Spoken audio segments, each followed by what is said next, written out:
Dinamika sejarah umat Islam Indonesia pernah diwarnai kehadiran ulama-ulama terkemuka yang karena ketokohan dan keteladanannya begitu dihormati dan dikenang oleh umat. Di kawasan timur Indonesia, tepatnya dari Pulau Lombok, Nusa Tenggara Barat misalnya, pernah lahir Tuan Guru Kiai Haji Muhammad Zainuddin Abdul Majid, seorang ulama karismatis yang berperan sangat besar dalam memajukan syiar dan pendidikan Islam di wilayah ini.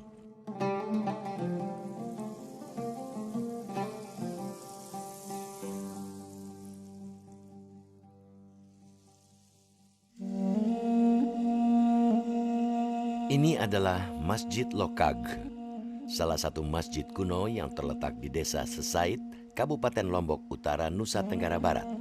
Masjid ini diperkirakan dibangun pada masa awal kedatangan ajaran Islam pada abad ke-16. Hingga kini, Islam masih menjadi agama mayoritas masyarakat di pulau yang mendapat julukan Pulau Seribu Masjid ini. Dalam lintasan sejarah, proses perkembangan agama Islam di Pulau Lombok dan sekitarnya pernah melahirkan nama Tuan Guru Kiai Haji Muhammad Zainuddin Abdul Majid, tokoh yang berkat jasa besarnya dalam memperjuangkan kemerdekaan dan memajukan pendidikan, telah ditabalkan sebagai pahlawan nasional. Tuan Guru Kiai Haji Muhammad Zainuddin Abdul Majid alias Maulana Syekh lahir dengan nama Muhammad Sagaf di Desa Pancor, wilayah Lombok Timur pada 20 April 1908. Ayahnya bernama Abdul Majid, yang juga dikenal dengan nama Guru Mukminah, sementara ibunya bernama Inak Syam, yang juga dikenal dengan nama Hajah Halim Matusa Dia. Pada tahun 1923, Muhammad Sagaf diantar langsung oleh ayah dan ibunya berangkat ke Tanah Suci Mekah saat masih berusia 13 tahun. Ketika bermukim di Mekah inilah, Muhammad Sagaf mengganti namanya dengan Muhammad Zainuddin yang diambil dari nama gurunya yakni Muhammad Zainuddin Sarawak, seorang ulama di Masjidil Haram. Pada waktu itu beberapa saat di Mekah itu sempat terjadi konflik ya, antara Syarif Hussein dengan Alus Suud yang sekarang memimpin Arab Saudi. Nah, ketika beliau belajar, itu secara formal beliau di Madrasah Sholatiyah. Tetapi yang kesehariannya juga beliau mengaji di Masjidil Haram. Dan di Masjidil Haram itu beliau mengaji pada ulama-ulama besar yang juga menjadi guru-guru bagi para ulama Nusantara, termasuk guru dari Hadratus Syekh Kiai Haji Hashim Asy'ari, kemudian Kiai Asad Samsul Arifin, Situbondo, dan para masyayikh di Tanah Jawa, di Sulawesi, itu gurunya sama. Jadi satu akar, satu ilmu. Itu yang disebut dengan paham Islam Ahlus Sunnah wal Jamaah. Ketika belajar di Madrasah Asyaulatiyah Mekah, Muhammad Zainuddin dikenal sebagai santri jenius yang berhasil menyelesaikan studinya dalam waktu 6 tahun atau lebih cepat 3 tahun dari waktu normal 9 tahun. Ijazah yang ia terima juga tidak biasa, namun tertulis Al-Akh, Al-Fadil, Al-Mahir, Al-Kamil, Al-Sayyikh Muhammad Zainuddin Abdul Majid, yang berarti saudara yang mulia, sang jenius sempurna, guru terhormat Zainuddin Abdul Majid. Bahkan sebagian guru besar menyebutnya si Bawaihi Zamanihi, yang berarti yang tak tertandingi. Sepulang dari belajar di Mekah, Muhammad Zainuddin kembali ke Lombok. Ia kemudian mendirikan pesantren Al-Mujahidin. Di muzolah yang terletak di Berni Pancor, Lombok Timur inilah, pada 1934, Tuan Guru Kiai Haji Muhammad Zainuddin Abdul Majid mendirikan pondok pesantren Al-Mujahidin. Musola Al-Mujahidin, nama Al-Mujahidin itu berarti para pejuang. Nah, dari pemilihan nama ini sendiri sudah terlihat perspektif kebangsaan beliau. Jadi Mujahidin, pejuang, itu bukan hanya ditempa untuk memahami seluk-beluk keislaman, tetapi juga dididik untuk memiliki semangat kebangsaan yang tinggi. Pesantren Al-Mujahidin ini adalah pesantren yang bukan seperti pesantren yang kita pahami saat ini, tapi bahwa pesantren yang orang di sana siapapun, mulai dari kalangan yang paling kecil sampai yang paling tua, itu melakukan aktivitas pembelajaran di sana. Ini kan sebenarnya dari pesantren inilah akan lahir pejuang-pejuang kemerdekaan Indonesia. Usaha Tuan Guru Kiai Haji Muhammad Zainuddin Abdul Majid untuk memajukan pendidikan di Lombok berlanjut pada 1937 ketika ia mendirikan Madrasah Nahdlatul Wathan Diniyah Islamiyah atau NWDI. Madrasah yang secara resmi memulai kegiatan operasionalnya pada 22 Agustus 1937 ini berfokus pada pengajaran berbagai materi agama Islam seperti ilmu tauhid, fikih, kaidah bahasa Arab, dan pada tingkat lanjut mempelajari materi kitab kuning. Pada masa awal, Madrasah NWDI hanya memiliki 10 ruang kelas. Bangunan kelas kala itu juga masih sangat sederhana, hanya berdinding bedek atau anyaman bambu, ditopang tiang bambu, dan beratap genteng. Pendirian Madrasah NWDI bukan tanpa halangan. Menurut Tuan Guru Yusuf yang pernah menjadi murid langsung Maulana Syekh, berbagai rintangan datang dari sejumlah pihak, termasuk dari sebagian masyarakat. Tantangan ini muncul seiring beredarnya kabar negatif dan fitnah yang menyatakan Madrasah NWDI merupakan perpanjangan tangan Barat yang hendak menyebarkan paham Wahabi. Semangat beliau untuk melanjutkan pendidikan ini adalah tidak pernah kendor.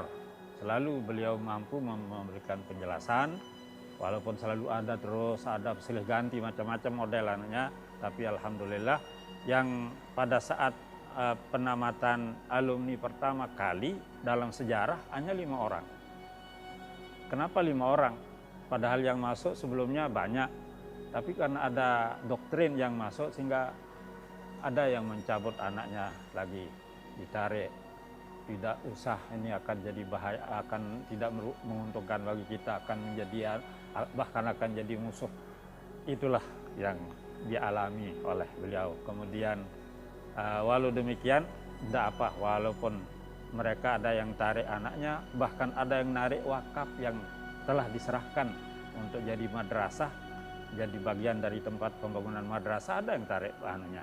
Tapi walau demikian tidak mengubah semangat beliau. Melengkapi Madrasah NWDI, pada 21 April 1943, Maulana Syekh mendirikan Madrasah Nahdlatul Banat Diniyah Islamiyah atau NBDI yang dikhususkan untuk murid perempuan. Menurut Maulana Syekh, perempuan juga sama halnya dengan laki-laki, memiliki hak dan kewajiban untuk memperoleh pendidikan. Saya baca dalam deklarasi pendirian yang ditulis tangan oleh beliau. Nah, di situ ada termuat pertama hadis thalabul ilmi fardhu ala kulli muslimin wa muslimah. Menuntut ilmu itu wajib, suatu kewajiban bagi laki-laki dan perempuan. Jadi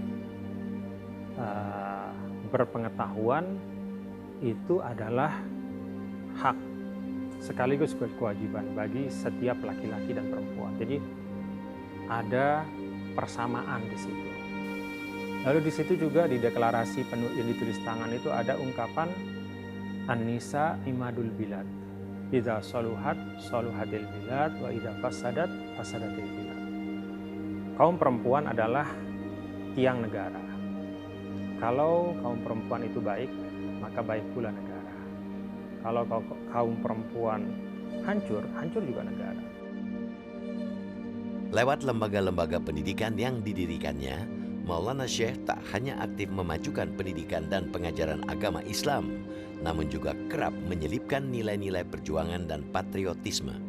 Hal yang kemudian ia buktikan dengan ikut mengangkat senjata saat pecah revolusi fisik untuk mempertahankan kemerdekaan Indonesia. Ternyata di dalam perang nikah itu, setelah saya turun, saya melakukan penelitian, ternyata beliaulah yang menjadi desainer penyerangan nikah itu.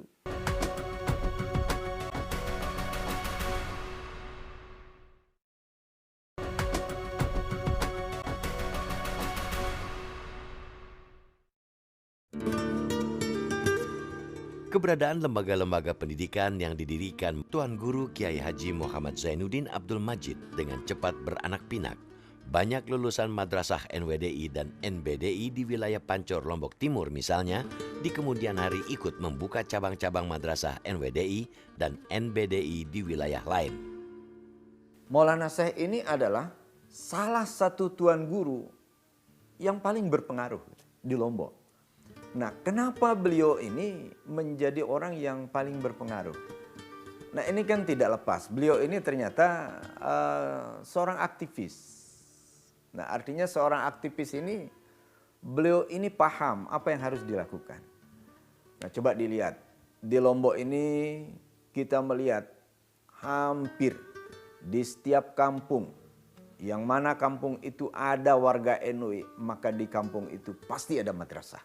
Bahkan jarang sekali kampung itu madrasahnya itu yang hanya MI, enggak. Bahkan mulai dari MI, MTS, MA. Itu di setiap kampung itu ada. Bahkan ada satu desa itu bisa 3-4 pondok pesantrennya yang dibangun gitu. Nah, kenapa seperti itu? Nah, ini kan tidak lepas dari kemampuan Maulana Syekh untuk membangun jaringan.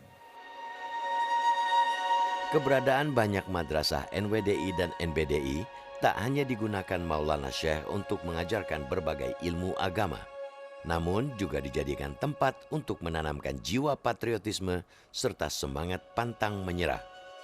Proklamasi.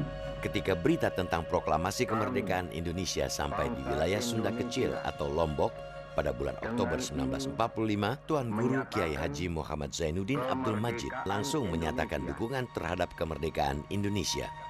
Saat pecah perang untuk mempertahankan kemerdekaan Indonesia, Maulana Syekh mempelopori pendirian Laskar Al-Mujahidin. Ia mengkonsolidasikan tenaga pengajar, santri, dan jamaah pengajiannya untuk ikut berjihad di bawah pimpinan adiknya, Tuan Guru Haji Muhammad Faisal. Pada hari Sabtu tanggal 7 Juni 1946, dipimpin Tuan Guru Haji Muhammad Faisal dan Syahid Saleh, Laskar Mujahidin menyerang Tangsi Nika yang dikenal dengan markas Gajah Merah.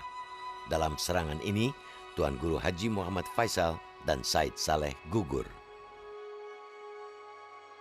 Ternyata di dalam perang Nika itu, setelah saya turun, saya melakukan penelitian, ternyata beliaulah yang menjadi desainer penyerangan Nika itu. Maulana Syekh bilang ke adik-adiknya, ke para pejuang waktu itu, ya silakan, penyerangan ini harus segera dilakukan.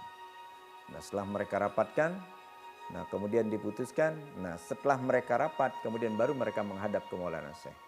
Dipanggil oleh Maulana Syekh mengingatkan, silakan perbaikilah niat Anda. Silakan Anda perbaiki niat Anda.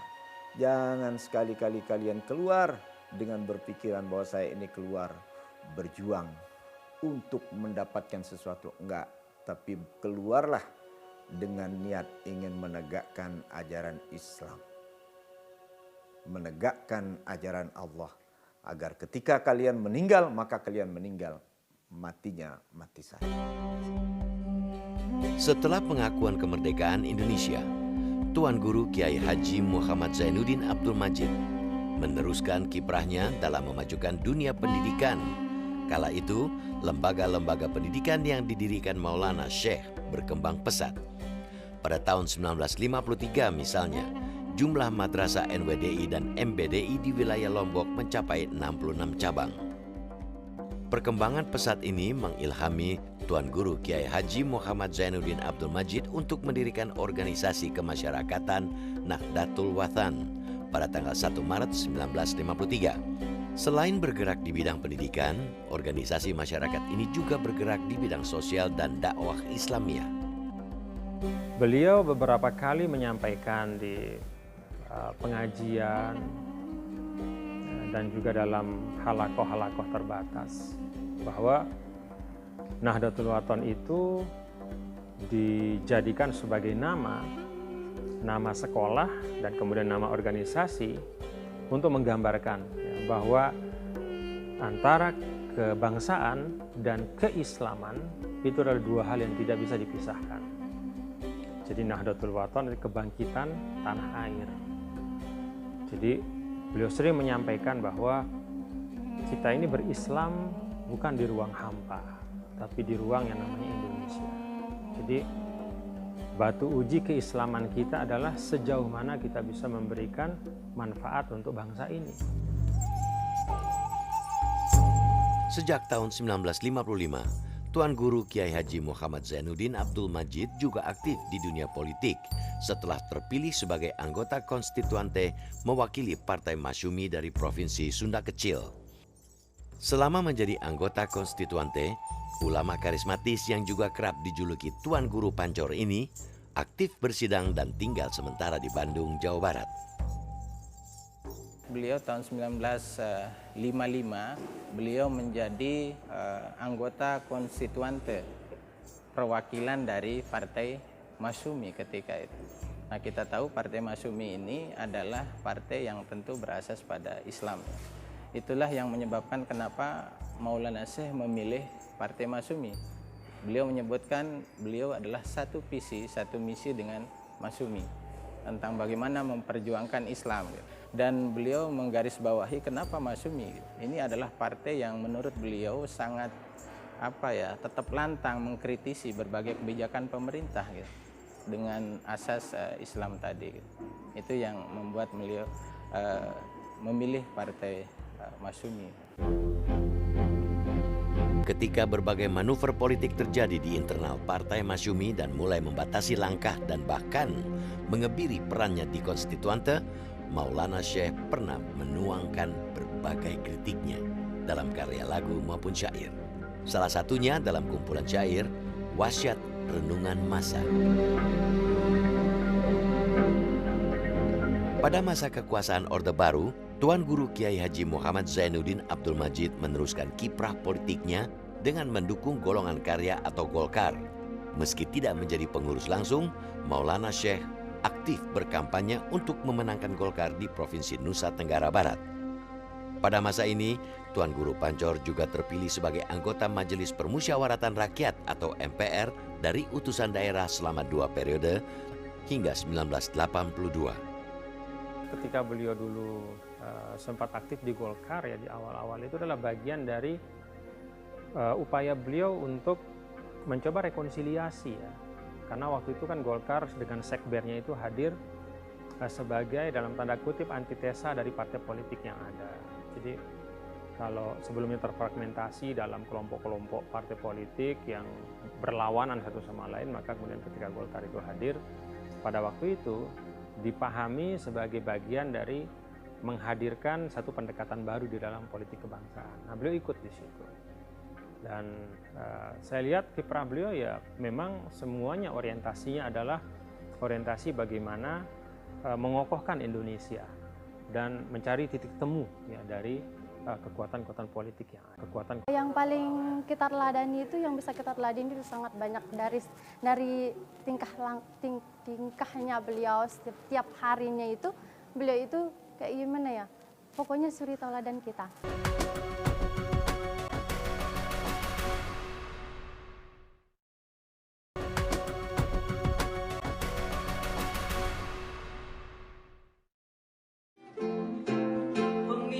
Menjelang pemilihan umum 1982, Tuan Guru Kiai Haji Muhammad Zainuddin Abdul Majid yang sudah 2 periode menjabat sebagai anggota MPR utusan daerah, menolak kembali dicalonkan menjadi anggota lembaga legislatif tersebut. Meski tidak diketahui pasti alasannya, sejumlah pihak menduga sikap Maulana Syekh dipengaruhi berbagai kebijakan Golkar yang kerap menunjukkan inkonsistensi dalam berbagai hal. Pada masa ini, hubungan organisasi politik penyokong pemerintahan Orde Baru itu dengan beberapa kelompok Islam berlangsung kian tidak harmonis. Saya melihat kenapa misalnya setelah akhir tahun di atas 80-an ya periode kedua beliau menjadi anggota MPR RI dari utusan daerah, hubungan dengan Golkar agak merenggang. Bahkan di situ kalau kita baca beberapa dokumen disebut di situ ada politik pasif ya, politik diam, bahwa bahkan ada wacana bagaimana di internal NU itu kembali ke khitah tahun 1936 bahwa Nahdlatul Wathon ini netral, tidak memilih satu kekuatan politik satupun, tidak. Itu yang diwacanakan. Nah, apa penyebabnya? Ternyata salah satunya tadi inkonsistensi pemerintah ketika itu yang istilahnya tidak lagi berpihak pada Islam tadi ya, politik Islam itu yang membuat beliau memilih diam ya ketika pasca pemilihan yang setelah periode kedua beliau menjadi anggota MPR RI. Setelah tidak berkiprah di MPR, Maulana Syekh fokus mengembangkan Nahdlatul Watan sambil terus berdakwah ke berbagai wilayah. Ia juga menginisiasi pendirian beberapa lembaga pendidikan tinggi di wilayah Nusa Tenggara Barat. Beliau itu selalu berusaha mencari sesuatu yang baru ya di dalam mengembangkan umat. Selalu berusaha membuka wawasan baru, kemudian juga membuka cara baru ya di dalam mendidik. Dulu biasanya sebelum beliau itu yang namanya tuan guru atau kiai itu biasanya di sini itu diam di rumah lalu muridnya datang. Nah, beliau itu adalah orang yang memulai tradisi untuk dari dusun ke dusun. Jadi datang ke tempat-tempat yang sangat jauh, di bukit-bukit di mana-mana, ditandu, naik kuda segala macam. Jadi ada kepelopor. Selain aktif berdakwah secara lisan, Tuan Guru Kiai Haji Muhammad Zainuddin Abdul Majid juga menularkan semangat kebangsaan dan keislaman lewat lagu, syair, dan beberapa karya tulis. Berbagai tema seperti keagamaan, moralitas, nasionalisme, politik, pendidikan, hingga sejarah masuknya Islam di Lombok bisa ditemukan pada karya-karyanya. Dan itulah kemudian makanya beliau menjadi ulama yang multitalenta. Jadi main kasidahan beliau luar biasa, membuat syair-syair lagu luar biasa, kemudian balagah luar biasa, apalagi ilmu-ilmu keislaman ya memang itu keahliannya. Tapi yang menarik dari beliau, begitu banyaknya paham-paham keagamaan yang beliau pelajari ketika beliau kembali ke Lombok. Maka dipilihkan orang Lombok. Orang Lombok ini bagusnya apa? Dengan melihat sosiokultur masyarakat Sasak, beliau menetapkan bahwa mazhab yang dianut di Lombok, di lingkungan pendidikan NW, itu mazhab yang bermazhab ke mazhab Syafi'i, kemudian teologinya mengikuti Imam Asy'ari, kemudian tasawufnya mengikuti Imam Ghazali. Meski kondisi kesehatannya terus menurun, pada tahun 1990-an, Maulana Syekh yang telah memasuki usia senja tetap aktif berdakwah. Menurut Maulana Syekh, aktivitas dakwah sangat menyenangkan hatinya dan telah menjadi kebutuhan bagi dirinya. Setelah kondisi fisiknya terus menurun pada tanggal 21 Oktober 1997, Tuan Guru Kiai Haji Muhammad Zainuddin Abdul Majid meninggal dunia pada usia 99 tahun. Jenazah ulama karismatis ini dimakamkan di halaman Musolah Al-Abror di Kompleks Pondok Pesantren Darun Nahdlatin NW Pancor, Lombok Timur. Hingga kini warisan perjuangan Maulana Syekh bisa kita temukan pada ratusan hingga ribuan lembaga pendidikan Nahdlatul Watan yang telah berdiri di 24 provinsi. Yang paling kita teladani itu, yang bisa kita teladani itu sangat banyak dari tingkahnya beliau setiap harinya itu. Beliau itu kayak gimana ya? Pokoknya suri teladan kita. Dari segi cara belajarnya beliau, kita sebagai siswa cara belajarnya beliau, suatu hari kan beliau itu udah belajar nih di Mesir. Beliau itu menurut riwayat dari guru kami gitu, ketika beliau belajar di sana, beliau itu saking husuknya belajar sehingga sorban beliau itu nggak keinget gosong kena sama api gitu. Saking husuknya belajar. Nah dari sana tekunan itu kita bisa ambil dari beliau.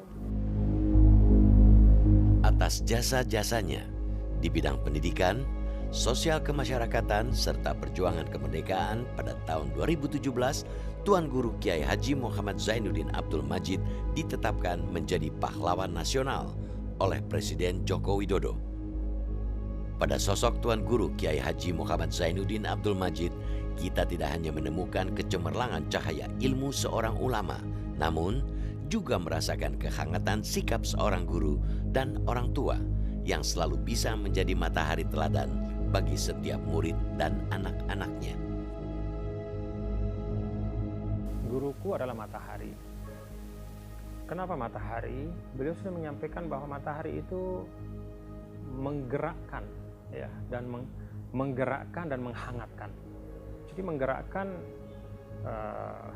sering beliau sampaikan juga, gerak adalah keberkahan. Jadi kalau kamu mau hidupmu berkah, bergeraklah.